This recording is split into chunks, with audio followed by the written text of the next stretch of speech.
Welcome to Luca and Miguel. Enjoy the video. You start by making sure the terminal and its power source are ready. You need the console online to proceed. Once powered, walk up and use the terminal, and if you have the hacker perk, you can try harder passwords faster. If you lack tools, choose the basic interaction to view options. You'll see logs, commands, and linked devices. Make sure to note the terminal's role in the settlement so your next actions target the correct control functions. You'll move through menus deliberately. Read the entries labeled Workshop, Control, or Devices and identify what's linked. Once done, select the device group you want to change, turrets, lights, doors, or resource nodes, and assign control or ownership. This ensures settlers obey new settings.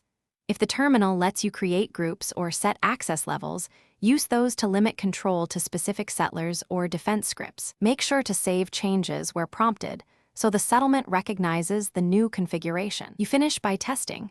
Toggle lights, open a door, or trigger a turret to confirm control changes took effect and behave as expected.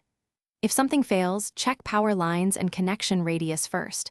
Often power or broken conduits cause unresponsive devices. If needed, reroute wiring, add a generator, or relink devices through the terminal and then retest. One quick troubleshooting tip. If the terminal itself is glitched, save, exit, reload, and retry the terminal interaction to clear transient bugs. Thanks for watching and please subscribe. It's the best investment you'll ever make.